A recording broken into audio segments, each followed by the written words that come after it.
So, Christian, I have to ask one question that Marty knows I ask to everyone. Everybody. Do you believe there's something on Oak Island? Absolutely. I think you and your team have unearthed so much information and new evidence. I think there is absolutely something on the island. As to what that is, I don't know. Gentlemen, hey, Matty Blake. How you doing, guys? How are you? It's good to be here. Matty, this is Christian Roper, and Christian's an authority on pirate treasure stories from around the world, basically. Cool.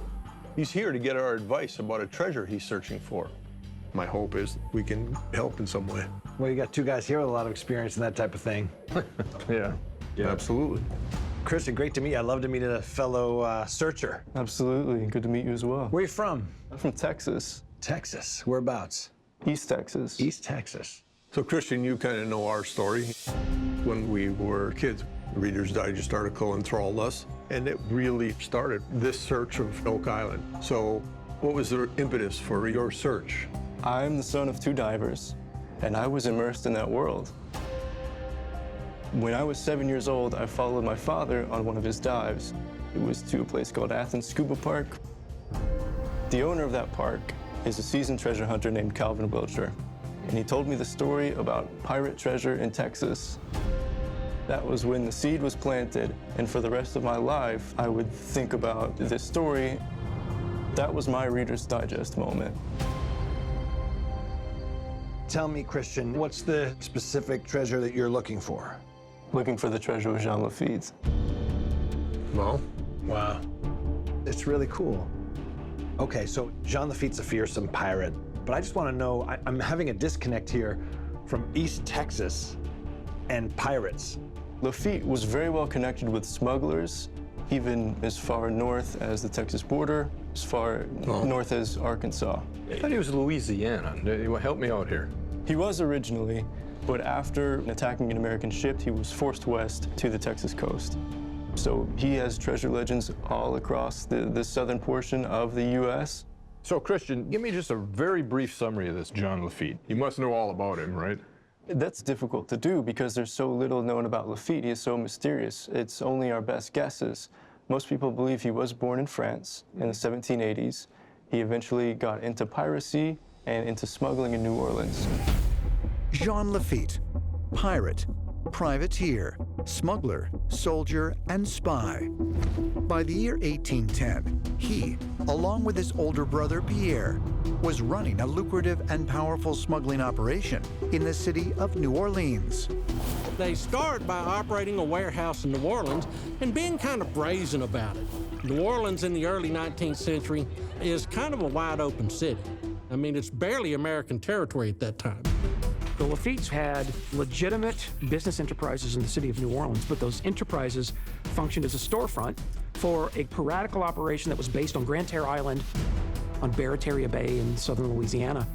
And it's a strategic location that makes a lot of sense because you can get to major trading ports like New Orleans, but you can get down to major raiding ports along the Spanish Main and along the coast of Mexico. During the War of 1812, the British considered the city of New Orleans a strategic military target in their attempt to reclaim the American colonies. Because they knew that Jean Lafitte controlled a large number of ships and manpower in the area, they offered him a large fee and a full pardon if he would agree to help them in battle. They offer a cash sum of money, $30,000. And Lafitte tells them he needs 2 weeks to think about it, and during that 2 weeks' time, he behaves as if he is going to accept the cash award, accept the British offer, and side with them. But he actually is not going to do that. Distrustful of the British offer and philosophically supportive of the Americans' fight for independence, Lafitte went to General Andrew Jackson and pledged his support on condition that he and his men could be granted a full pardon. Jackson accepted. Andrew Jackson understands that these guys will come in handy as kind of an artillery militia, and that's how he uses them at the very important Battle of New Orleans in January of 1850. During what became known as the Battle of New Orleans, Lafitte and his men fought with distinction. Jackson personally commended his pirate ally as one of the ablest men of the battle. And President James Madison issued a public proclamation of pardon for the group. But that didn't mean that the pirate-turned-patriot had given up his desire for plunder, not wanting to offend his new American friends. When the war ended, Lafitte relocated his base of criminal operations to the then Spanish territory of Texas, where he continued to amass a fortune. Lafitte establishes a settlement on Galveston Island in what is today Texas that he calls Campeche. It functions almost as a colony in and of itself. And based there, he returned to the behaviors that had sort of gotten him in hot water prior to 1814. In 1821, Lafitte's men mistakenly attacked an American ship. The assault brought the full force of the U.S. naval fleet upon the pirate and his men. So they dispatch a warship, the USS Enterprise. And the Enterprise pulls up at Campeche and says, "You guys got to go." And Lafitte surprisingly says, "Okay, we'll go." And he moves his operation one more time. Now, can he take everything that he's accumulated on that island with him? Hard to say. Did he stash it? Maybe. But he does disappear from the record. There are theories that Lafitte staged his own death and escaped off to somewhere else. And back then, people could do that. Although historians are unsure what became of Jean Lafitte, one thing is certain. The elusive pirate left Galveston a very wealthy man. So Lafitte was everywhere and had millions to bury here and there. Yes.